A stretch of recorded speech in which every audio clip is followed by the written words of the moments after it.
اعوذ باللہ من الشیطان الرجیم، بسم اللہ الرحمن الرحیم۔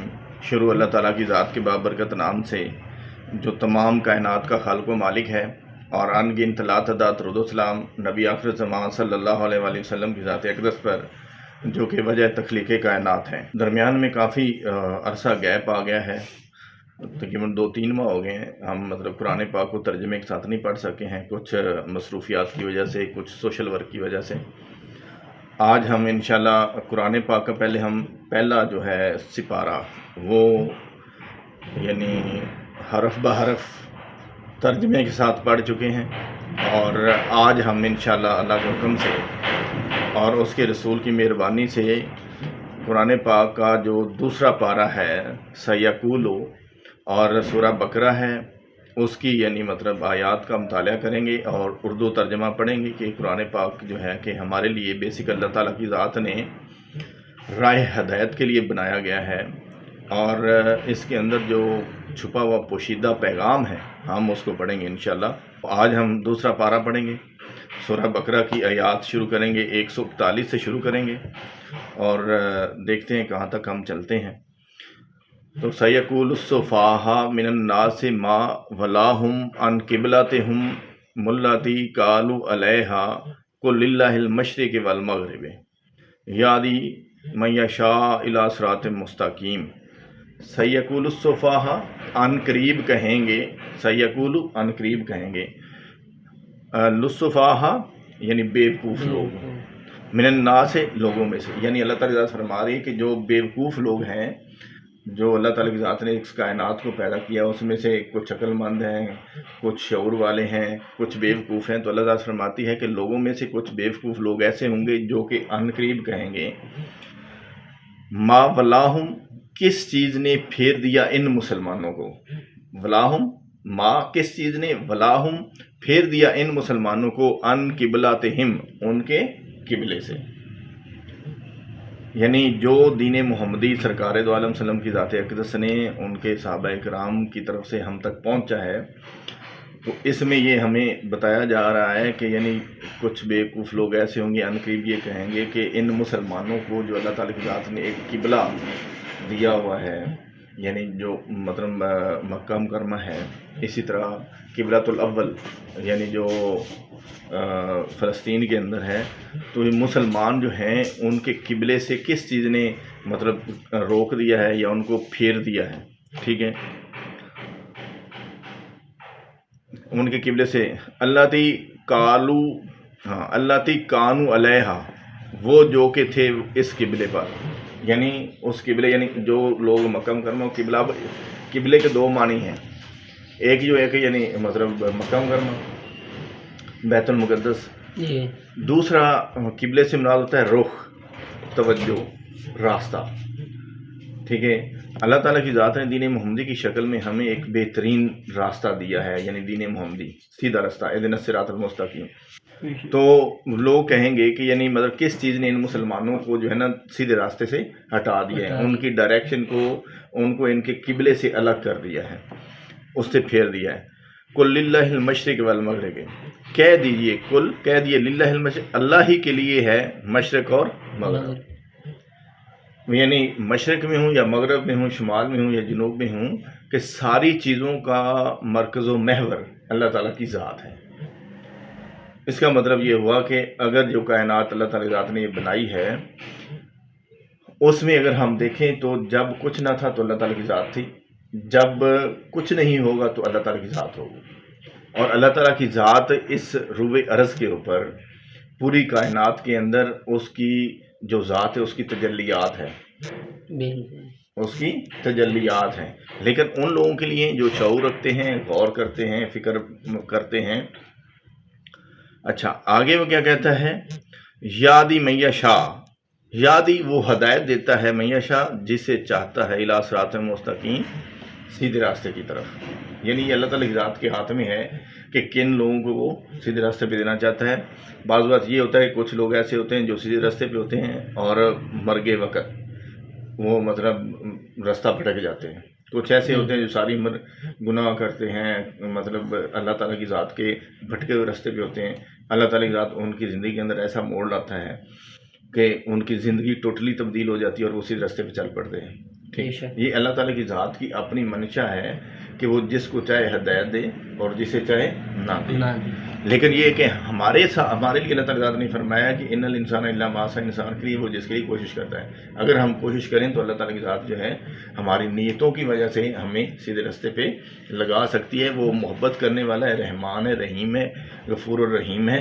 ہمیں اس کی جو رحمت ہے اس سے نا امید نہیں ہونا چاہیے. ٹھیک ہے. ان قریب کہیں گے بیوقوف لوگوں میں سے کس چیز نے پھیر دیا ان مسلمانوں کو ان کے قبلے سے، وہ جو کہ تھے اس قبلہ پر. کہہ دیجئے کہ اللہ تعالیٰ کی ذات ہی مشرق اور مغرب میں ہے اور وہ ہدایت دیتا ہے جسے چاہتا ہے اور سیدھے راستے کی طرف لے کے چاہتا ہے. ٹھیک ہے. اب اس کے بعد اللہ تعالیٰ کی ذات فرماتی ہے کہ وَكَذَلِكَ جَعَلْنَاكُمْ أُمَّةً وَسْطًا لِتَكُونُوا شُهَدَاءَ عَلَى النَّاسِ وَيَكُونَ الرَّسُولُ عَلَيْكُمْ شَهِيدًا. ٹھیک ہے. وَكَذَلِكَ جَعَلْنَاكُمْ، اور اسی طرح جعلناکم ہم نے بنایا تمہیں امتاً امت وسطاً افضل لتکونوا تاکہ تم ہو شہداء یعنی گواہ علی الناس لوگوں پر اور ویکون الرسول اور ہو رسول علیکم شہیداً تم پر گواہ. اب اس میں اللہ تعالیٰ کی ذات یہ فرما رہی ہے کہ ہم نے اسی طرح تمہیں ایک افضل امت بنایا ہے. کس کو؟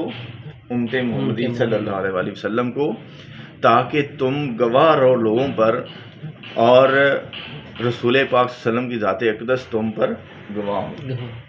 ٹھیک ہے. یعنی یہ مقام ہے ایک افضل امت کا بقول قرآن پاک کے کہ اللہ تعالیٰ کی ذات، جیسے ہم امام الانبیاء اور امام الرسل کہتے ہیں سرکار دو عالم کی ذات اقدس کو.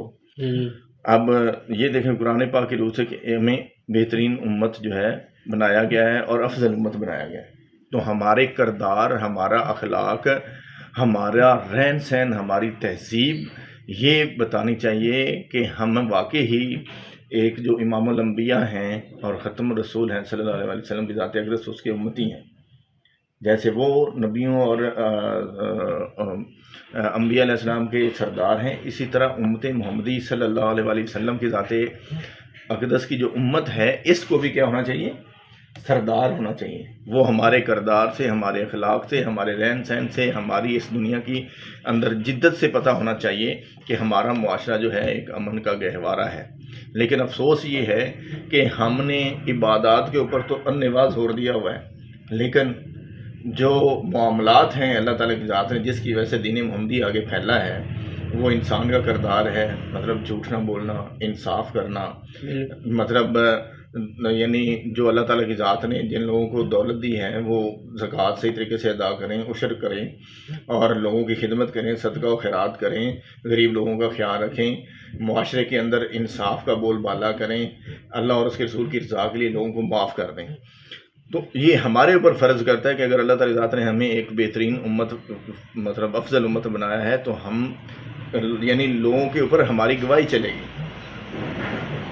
اور ہمارے اوپر کس کی گواہی چلے گی؟ سرکار دو عالم ذات اقدس وسلم. وما جعلنا القبلۃ التي كنت عليها الا لنعلم من يتبع الرسول ممن يقلب على عقبه. ما جعلنا، اور نہیں ہم نے بنایا القبلۃ التي اس قبلے کو، وہ جو کہ کنت آپ تھے علیہا اس پر، الا لنعلم مگر تاکہ ہم جان لیں، من يتبع الرسول اس شخص کی اتباع کریں، یعنی رسول پاک صلی اللہ علیہ وسلم کی ذات اقدس کی اتباع کریں، ممن اس سے جو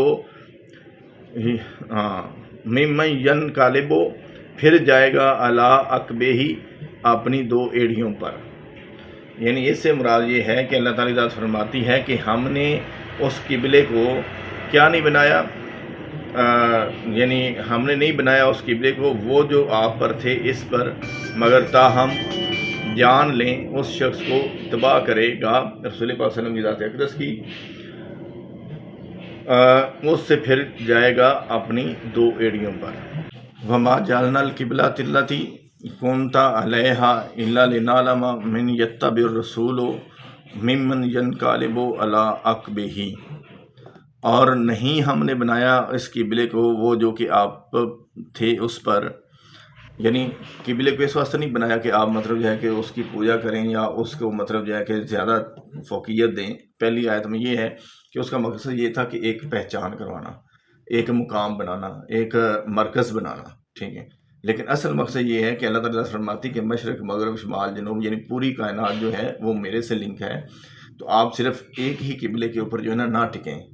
اب ساتھ ہی آگے اللہ تعالیٰ فرما رہی کہ تاکہ ہم جان لیں کہ اس شخص کو، یعنی کس شخص کو، جو بھی اس قبلے کی عزت و تکریم کرتا ہے کہ وہ اتباع کرے گا. کس کی؟ رسول کریم صلی اللہ علیہ وسلم کی ذات اقدس کی اتباع کرے گا، ٹھیک ہے. اور اس سے جو پھر جائے گا اپنی دو ایڑیوں پر، یعنی جو اسے پھر یعنی مطلب روگردانی اختیار کر لے گا، اس کے لیے کیا ہوگا؟ وَإِن كَانَتْ، اور بلا شبہ یہ ہے، لَكَبِيرَةً، یقیناً بڑی بھاری بات. یعنی جو لوگ حضور صلی اللہ علیہ وسلم کی ذات اقدس کی اتباع سے پھر جائیں گے، ان کے بتائے ہوئے طریقے سے پھر جائیں گے، یہ بات بہت بڑی بھاری ہے، یعنی یہ بہت بڑا گناہ ہے. الا الذین، مگر ان لوگوں پر بھاری نہیں جن کو ہد اللہ ہو، اللہ تعالیٰ کی ذات نے ہدایت دے دی. جن کو اللہ تعالیٰ کی ذات نے ہدایت دے دی، یعنی جن کو اللہ تعالیٰ نے ہدایت دی، انہوں نے تو حضور صلی اللہ علیہ وسلم کی اتباع کرنی ہے نا. بالکل. اب جن لوگوں نے اللہ تعالیٰ کی ذات نے جن کو ہدایت نہیں دی، وہ کیا ہوا؟ جیسے پہلے اللہ تعالیٰ فرما رہے کہ وہ دو ایڑیوں کے اوپر جو ہے وہ پھر جائیں گے. پھر جائیں گے کیسے پھر جائیں گے؟ کہ وہ حضور صلی اللہ علیہ وسلم کی اتباع نہیں کریں گے. تو وہ کس کو؟ قبلہ رخ یعنی کعبے کے اوپر مرکوز ہو جائیں گے کہ جی اللہ تعالیٰ کی ذات کی نشانی ہے، لیکن حضور صلی اللہ علیہ وسلم کی اتباع نہیں کریں گے. تو وہ کیا ہوا؟ وہ پھر جائیں گے اپنے اس عہد سے جو اللہ تعالیٰ کی ذات نے ان سے لیا ہوا ہے. تو اب ساتھ ہی اللہ تعالیٰ فرماتی ہے لیکن وہ لوگ، یعنی یہ جو پھرنے والے لوگ ہیں دو ایڑیوں پر، یعنی مطلب دو ایڑیوں سے مراد ایک قدم پھر لینا، جی سر، ٹھیک ہے نا. اچھا، اور کہہ اللہ تعالیٰ فرماتے ہیں اور بلا شبہ یہ بہت بڑی بھاری چیز ہے. یعنی یہ مطلب اس کا مطلب یہ کہ بہت بڑا گناہ ہے، لیکن ان لوگوں کے لیے بہت بڑا گناہ نہیں ہے جن کو اللہ تعالیٰ ذات نے ہدایت دی ہے، وہ اتباع رسول کرتے ہیں، یعنی حضور صلی اللہ علیہ وسلم کی سیرت کے اوپر عمل کرتے ہیں، حضور صلی اللہ علیہ وسلم کے اخلاق کو اپنی زندگی کے اندر استعمال کرنے کی، اس کے اوپر عمل کرنے کی کوشش کرتے ہیں. وَمَا كَانَ اللَّهُ لِيُضِيعَ إِيمَانَكُمْ، اور نہیں ہے اللہ، وَمَا كَانَ اور نہیں ہے، وَمَا كَانَ اللہ اور نہیں ہے اللہ، لِيُضِيعَ کہ ضائع کر دے، ایمانکم تمہارا ایمان. اور یعنی اللہ تعالیٰ ذات یہ بھی نہیں چاہتا کہ آپ کا ایمان ضائع ہو جائے. وہ تو کہتا ہے کہ جناب اے بندے تو نے گناہ کیے ہیں، جو کچھ کر لیا ہے تو معافی مانگ لے، میں تجھے بخشنے کے لیے تیار ہوں. تو اس لیے بندہ ہے جو مومن ہے یا بندہ ہے مسلمان جو ہے یا کوئی بھی بندہ ہے، اگر اسے کوئی گناہ ہو گیا تو اللہ تعالیٰ ذات سے معافی مانگے تو اللہ ذات بخش دے گا اس کو. لیکن ساتھ یہ بھی عہد کرے کہ میں مزید نیکسٹ اگلی دفعہ اس طرح کا گناہ نہ کروں. اچھا، ان اللہ، بے شک اللہ تعالیٰ کی ذات بالناس سے لوگوں پر رؤوف الرحیم، البتہ بہت شفیق اور نہایت مہربان ہے. یعنی بے شک اللہ تعالیٰ کی ذات یہ آگے فرما رہی ہے کہ میں لوگوں کے لیے بہت ہی شفقت کرنے والا، محبت کرنے والا اور بہت ہی مہربان ہوں، ٹھیک ہے. اور اللہ تعالیٰ کی ذات پیچھے یہی فرما رہی ہے کہ میں کسی کے ایمان کو ضائع کرنے کے حق میں نہیں ہوں. اچھا، اب اس کے بعد اللہ تعالیٰ فرماتی قد نارا تقلب وجہ کا فی السماء، قد تحقیق، نرا ہم دیکھتے ہیں، تقلب بار بار پھرنا، ٹھیک ہے، وجہ کا آپ کے چہرے کا، فی السماء آسمان کی طرف. تحقیق ہم دیکھتے ہیں کہ جب آپ بار بار اپنے چہرے کو آسمان کی طرف دیکھتے ہیں، اس کی طرف پھیرتے ہیں، اس کا مطلب یہ ہے کہ آسمان سے کی طرف پھیرنے سے مراد یہ ہے کہ ہم اللہ تعالیٰ کی ذات سے مدد کے طلبگار ہیں، ٹھیک ہے. اچھا، فَلْنُوَلِّيَنَّكَ قِبْلَةً تَرْضَاهَا، فَلْنُوَلِّيَنَّكَ یعنی سو البتہ ہم ضرور پھیر دیں گے آپ کو، قبلتاً اس قبلے کی طرف، تَرْضَاهَا آپ پسند کرتے ہیں اس کو. یعنی جب آپ مجھ سے یعنی ہدایت کے طلبگار ہوں گے تو ہم ضرور آپ کا رخ یا آپ کو ہدایت دیں گے اور آپ کا رخ یا آپ کا دل جو ہے اس قبلے کی طرف پھیر دیں گے. کس قبلے کی طرف؟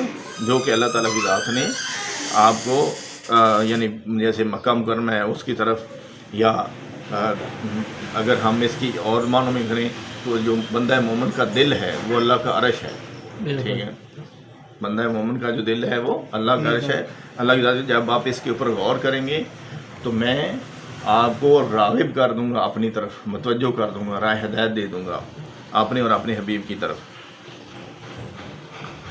فول وجہ کا، چنانچہ آپ پھیر لیں اپنا چہرہ شاطر المسجد الحرام، مسجد حرام کی طرف۔ یعنی ظاہری طور پہ اللہ تعالیٰ فرما رہی ہے کہ مسجد حرام کی طرف آپ اپنے چہرے کو پھیر لیں، یعنی مطلب یہ ہے کہ سجدہ آپ نے کرنا ہے تو ہم نے مکہ مکرمہ کی طرف کرنا ہے، ٹھیک ہے، اور اس کی طرف ہی یعنی مطلب جو ہے نا سجدہ ریز ہونا ہے، ٹھیک ہے۔ اس سے مراد یہ ہے کہ وہ اللہ تعالیٰ کی ذات نے ہمارے لیے ایک سینٹر بنا دیا ہے، مرکز بنا دیا ہے، تو ہم اسی کی طرف مطلب سجدہ کریں گے کہ یہ اللہ تعالیٰ کی ذات کا حکم ہے۔ حالانکہ مسجد حرام وہ بھی تو ہے تو اینٹوں کی بنی ہوئی نا، سجدہ تو اللہ تعالیٰ کی ذات کو ہے، لیکن اللہ تعالیٰ کی ذات نے اس کو ایک مکرم و محترم اور یعنی اعلیٰ مقام کا بنا دیا ہے، اور مسلمانوں کو حکم دیا کہ آپ قبلہ رخ جو ہے کھڑے ہو کر نماز بھی ادا کریں گے، اس کی طرف سجدہ بھی کریں گے، اس کی طرف قیام بھی کریں گے، اس کی طرف رکوع بھی کریں گے، تو وہ ہمارے لیے ایک ہدایت کا سرچشمہ بن جائے گا کہ، اور اس سے یہ ہوگا کہ ایک تو مطلب تمام پوری دنیا کے جو مسلمان ہیں قبلہ رخ کھڑے ہوں گے نماز میں، تو اس سے مقصد یہ ہے کہ پوری دنیا کے مسلمانوں کو یکجان ہونا ہے، اکٹھے ہونا ہے، اتحاد امت اور اتحاد مسلم جو ہے اس کا سبق دینا ہے کہ ہمارا مشن ایک ہے، ہمارا ویژن ایک ہے، ہمارا دین ایک ہے، ہمارا خدا ایک ہے، ہمارا رسول ایک ہے، ہمارا قرآن پاک ایک ہے، اور قبلہ و کعبہ بھی ایک ہے۔ تو اس مقصد یہ ہے کہ یعنی تمام دنیا کے مسلمانوں کو یہ باور کروانا ہے کہ آپ جب تک موتے دوں گے تو آپ کامیاب ہوں گے اور اللہ تعالیٰ کی ذات آپ سے راضی ہوگا۔ یہ نہیں ہے کہ اپنا اپنا قبلہ تے اپنا اپنا کعبہ بنا کے بندہ بیٹھ جائے، اور مطلب جو مقصد ہے امت محمدی کو اکٹھا کرنے کا وہ ختم ہو جائے گا۔ تو اس کا مقصد ایک یہ بھی ہے۔ تو یعنی اللہ تعالیٰ فرماتی ہے کہ آپ اپنا چہرہ پھیر لیں مسجد حرام کی طرف، اور جب آپ اس کی طرف پھیریں گے تو ایک میسج جائے گا پوری دنیا کو یا غیر مسلموں کے، ہم مسلمان اکٹھے ہیں، ٹھیک ہے۔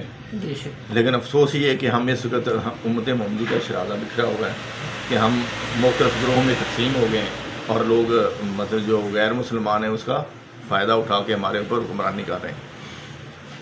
وَحَیثُمَا، اور جہاں کہیں بھی ہو، کن تم، یعنی جہاں کہیں بھی آپ ہو، فولو، تو پھیر لو وجہہکم، اپنے چہرے کو، شطرہ، اس کی طرف، یعنی آپ پوری دنیا کے اندر کہیں پہ بھی ہیں، جب آپ نے اللہ تعالیٰ کی ذات کی عبادت کرنی ہے، اس کے سربسجود ہونا ہے، اس کی عبادت کرنی ہے، اس کی سجدہ ریزی کرنی ہے، نماز پڑھنی ہے، تو آپ قبلہ رخ کھڑے ہو جائیں، ٹھیک ہے، قبلہ رخ کھڑے ہو کے، تو اس سے کیا ہوگا کہ ہماری ایک یونٹی کا مرکز ہے، ہمارے اتحاد کا ایک مرکز ہے، مسجد حرام ہے، مکہ مکرمہ ہے، قبلہ ہے، تو ہمیں اس سے یہ ہے کہ ایک تو عبادت کا ایلیمنٹ ملتا ہے، اللہ تعالیٰ کی رضا کا ایلیمنٹ ملتا ہے، اس کے رسول کی محبت کا ایلیمنٹ ملتا ہے، لیکن جو مین جو مقصد ہے جو ہمارا ہے امت محمدی کو، کہ اس سے مراد یہ ہے کہ ہم اکٹھے ہو جائیں، ٹھیک ہے، کیا ہو جائیں،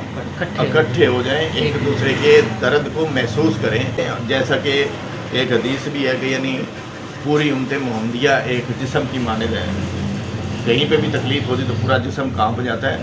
تو آج ہمیں ضرورت ہے کہ پوری دنیا کے مسلمان بھی اکٹھے ہوں، اور خاص طور پہ پاکستان کے حوالے سے میں یہ کہوں گا کہ پاکستان کے لوگوں کو چاہیے کہ مختلف قسم کی پارٹیوں کے اندر ڈیوائیڈ ہونے کی بجائے، تقسیم ہونے کی بجائے، وہ سبھی اکٹھے ہوں پاکستان کے لیے، تاکہ پاکستان کے اندر جو اشرافیہ ہے یا جو پاکستان کے اندر مقتدر حلقے جو ہیں ان کا خاتمہ کیا جا سکے، اور پاکستان کے اندر انصاف کا بول بالا ہو، امن ہو، اور پاکستان کے اندر عام جو اللہ تعالیٰ کی ذات نے ریسورسز پیدا کی ہیں، اس ملک پاکستان کو اتنی نعمتوں سے نوازا ہے، اس کی منصفانہ تقسیم ہو۔ کسی معاشرے کے اندر انصاف اس وقت تک نہیں ہو سکتا جب تک انصاف کے اوپر مبنی معاشرہ نہیں ہوتا ہے، ٹھیک ہے۔ تو اس کے لیے بھی ایک حضرت علی کا کفر کا نظام تو قائم رہ سکتا ہے، لیکن ناانصافی اور ظلم کا نظام نہیں قائم رکھ سکتا، زیادہ معاشرہ افورڈ نہیں کر سکتا ہے۔ تو یہ ہمارے اوپر ہے کہ ہم سارے اکٹھے مل کے پاکستانی جو ہے اپنے اس پاکستان جس کا مطلب لا الہ الا اللہ ہے اس کو لا الہ الا اللہ کے نظام کے تحت اور اس فرسودہ نظام سے جان چھڑائیں. اچھا تو اس کا مقصد یہی ہے کہ جب ہم اکٹھے ہوں گے اتحاد امت پیدا ہوگا، اتحاد مسلمان پیدا ہوگا، تو پھر جو کفر ہے ان کی صفوں کے اندر لرزہ برپا ہو جائے گا. لیکن افسوس یہ ہے کہ ہم قبلہ رخ ہو بھی جاتے ہیں لیکن ہماری ڈگر مختلف ہے. ٹھیک ہے، ہماری ڈگر مختلف ہے کہ ہم آپس میں اکٹھے نہیں ہوتے ہیں، اس لیے پوری دنیا کے اندر مسلمانوں کے اوپر زوال آیا ہوا ہے. اچھا وَإِنَّ الَّذِينَ أُوتُوا الْكِتَابَ اور بلا شبہ وہ لوگ اوتل کتابہ دیے گئے کتاب لیعلمون یقیناً وہ جانتے ہیں انہو کہ بے شک وہ الحق و حق ہے من ربہم ان کے رب کی طرف سے. اب اس میں اللہ تعالی ذات قرآن پاک کے برحق ہونے کی وعید دے رہا ہے کہ بلا شبہ وہ لوگ جن لوگوں کو اللہ تعالیٰ کی ذات نے یہ کتاب دی یعنی قرآن پاک، ٹھیک ہے، وہ یقیناً وہ جانتے ہیں کہ بے شک وہ حق ہے ان کے رب کی طرف سے، یعنی یہ قرآن پاک اللہ تعالیٰ کی ذات کی طرف سے حق اور سچ ہے، اس کے اندر کسی قسم کا کوئی شک نہیں ہے، یہ لا ریب ہے. اچھا وَمَا اللَّهُ بِغَافِلٍ اور نہیں ہے اللہ غافل اما اس سے جو یعملون وہ عمل کرتے ہیں. یعنی اللہ تعالیٰ کی ذات فرماتی ہے کہ کوئی بھی اس دنیا کے اندر کام ہوتا ہے میں اس سے غافل نہیں. ہر چیز کاؤنٹ ہو رہی ہے، ہر چیز کو اللہ تعالیٰ ذات واچ کر رہا ہے، دیکھ رہا ہے کون کیا کر رہا ہے. ٹھیک ہے، اس لیے ہمیں چاہیے کہ اپنے اعمال کو درست کریں، عبادات کو بھی اور ساتھ ساتھ اپنے اعمال کو بھی، جس کی بنیاد کے اوپر اللہ تعالیٰ کی ذات نے مسلمانوں کو عروج بخشا تھا. ٹھیک ہے،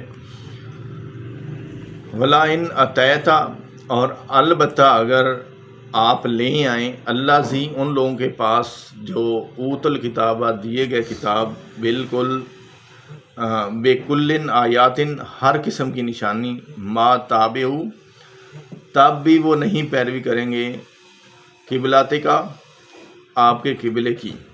ٹھیک ہے، اب اس میں اللہ تعالیٰ ذات آگے ساتھ یہ بھی فرما رہا ہے کہ آپ البتہ ان لوگوں کے پاس جو میں نے آپ کو کتاب بھیجی ہے وہ بتا بھی دیں گے، ہر قسم کی نشانی بھی دے دیں گے، ہر قسم کے ان کو پروف بھی دے دیں گے، ہر قسم کا ثبوت بھی دے دیں گے اس کے برحق ہونے کا، لیکن پھر بھی لوگ جو ہے پیروی نہیں کریں گے آپ کے قبلے کی، یعنی آپ کے قبلے کو پھر بھی لوگ نہیں مانیں گے. جبکہ حقیقت اور حق یہی ہے کہ جو آپ کا قبلہ ہے، جو آپ کا راستہ ہے، وہ اہدنا الصراط المستقیم کا یعنی دین محمدی جو ہے وہ صحیح راستہ ہے. اب یہ ہمارے اوپر فرض ہے کہ اس کو کیسے ممکن ہے کہ ہم اللہ تعالیٰ ذات کی عبادت بھی کر لیتے ہیں، روزے بھی رکھ لیتے ہیں، سارا کچھ کر لیتے ہیں، حجیں بھی کر رہے ہیں، عمرے بھی کر رہے ہیں، نمازیں بھی پڑھ رہے ہیں، محفل بھی ہو رہا ہے، سارا کچھ ہو رہا ہے، لیکن بحیثیت مجموعی پاکستان کی ہم قوم کی اگر بات کریں تو ہم یہاں پہ اننے بعد جھوٹ بھی بولتے ہیں. ٹھیک ہے، زنا ہمارے پاس سر عام پایا جاتا ہے، شراب پائی جاتی ہے، اور سب سے موسٹ امپورٹنٹ چیز جو ہے کہ ہم عورتوں کے اوپر ظلم کر رہے ہیں. ٹھیک ہے، یزیدیت، فسطائیت، لاقانونیت اور مطلب نمرودیت، افرونیت اپنے عروج کے اوپر ہے. ٹھیک ہے یا نہیں ہے؟ بظاہر تو یہ مسلمان ہی ہے نا، یہ جو طاقتور حلقے ہیں مسلمان ہی ہے نا، اتنا ظلم کر رہے ہیں. تو حالانکہ اللہ تعالیٰ کی ذات نے جنگ کرنے کے بھی اصول حضور صلی اللہ علیہ وسلم کے ذریعے ہمیں بتائے ہیں کہ آپ نے عورتوں اور بچوں کے اوپر اور بوڑھوں کے اوپر ظلم نہیں کرنا ہے. تو ہم حضور صلی اللہ علیہ وسلم کی باتوں کا خیال کر رہے ہیں؟ نہیں. تو پھر ہم مطلب کیسے مسلمان ہیں؟ ٹھیک ہے، حضور صلی اللہ علیہ وسلم نے تو غیر مسلموں کی یعنی عورتوں کے تحفظ کی بھی بات کی ہے، ہم تو پھر اپنی مسلمانوں بہن بیٹیوں کے ساتھ اتنا جائز سلوک کر رہے ہیں. اللہ تعالیٰ کی ذات ہمارے حال کے اوپر رحم فرمائے. اور اس امت کو، اس یعنی پاکستانی لوگوں کو کیا ہونا چاہیے کہ یک مشت اکٹھا ہونا چاہیے. کیسے کہ یعنی 25 کروڑ کی عوام ہے، ٹھیک ہے، اور 6-7 لاکھ بندہ جو ہے پلس 2-4 حلقے جو ہیں اقتدار والے، مطلب 2000 خاندان ہوں گے، 5000 ہوں گے یا 1 لاکھ کر لیں، وہ روند رہے ہیں ان کو، مطلب یہ اپنے ظلم و جبر کا نشانہ بنا رہے ہیں. ٹھیک ہے، تو جب تک امت اکٹھی نہیں ہوگی، یعنی مطلب مختلف گروہ میں انہوں نے تقسیم کر دیا ہمیں، ہر بندہ اپنی اپنی جماعت کے لیے ٹل اور زور لگا، لیکن پاکستان کے لیے کوئی نہیں سوچ رہا. جب تک یہ تمام جماعتیں اکٹھی نہیں ہوں گی جو کہ واقعی ہی چاہتے ہیں کہ پاکستان کے اندر اسلامی نظام ہو یا دین محمدی تخت پہ اوپر آئے، تو پھر جن کا منشور ایک ہے وہ اگر سارے اکٹھے ہو جائیں اور قوم ان کا ساتھ دے تو میرا خیال ہے کہ ہم کامیاب ہو سکتے ہیں اور اس پاکستان کو اس نظام کی دلدل سے نکال سکتے ہیں تاکہ پرامن معاشرہ قائم ہو سکے۔ اب اس کے بعد آگے آ جاتے ہیں جی، وما انتا بتابع،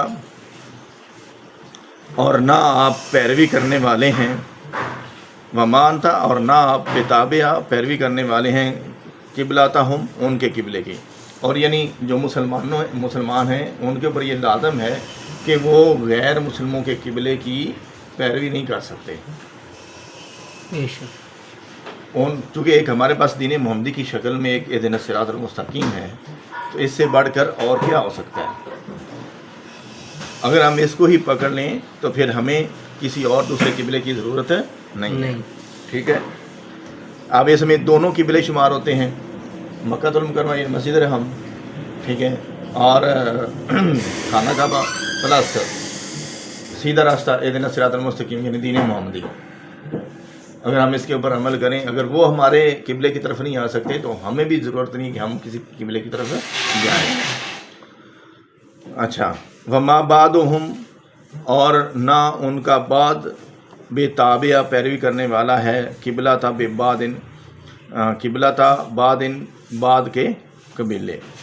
اچھا، بعض سے مراد یہ ہے کہ کچھ لوگ، ٹھیک ہے، کچھ لوگ ان کے ایسے ہیں جو کہ مطلب پیروی کرنے والے ہیں اور کچھ جو ہیں پیروی کرنے والے نہیں ہیں، لیکن آپ نے کسی بھی صورت جو ہے مسلمانوں کو یہ ایک پیغام دیا جا رہا ہے کہ جو غیر مسلم ہیں ان کے قبلے کی مطلب پیروی نہیں کرنی ہے، کیونکہ ہمارا اللہ تعالیٰ کی ذات کی طرف سے جو قبلہ بنایا گیا ہے وہ برحق ہے دین محمدی کی شکل میں، خانہ کعبہ کی شکل میں، مسجد حرام کی شکل میں، ٹھیک ہے۔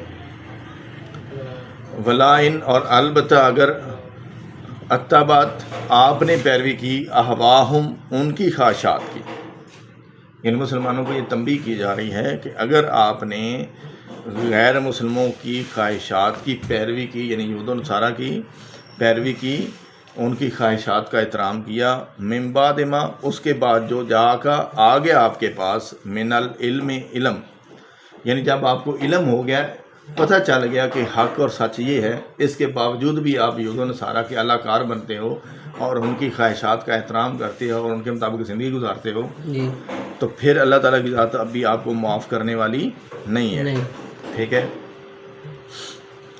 انا کا، پھر آگے اللہ تعالیٰ یہ وارن کر رہا ہے، انا کا، تو یقیناً آپ اذن اس وقت لمن الظالمین، البتہ ہو جائیں گے ظالم۔ اب جیسے پاکستان کے اندر مطلب جو ہے کہ امریکن لابی کام کر رہی ہیں، یہود و نصارہ کے اوپر کام ہو رہا ہے، ٹھیک ہے، ان کی باتوں کو تقویت دی جا رہی ہے، مسلمان گاؤں بہنوں بیٹیوں کی عزتوں کو تاطار کیا جا رہا ہے، ٹھیک ہے، یہاں پہ حکومتیں تبدیل ہو جاتی ہیں، ٹھیک ہے نا۔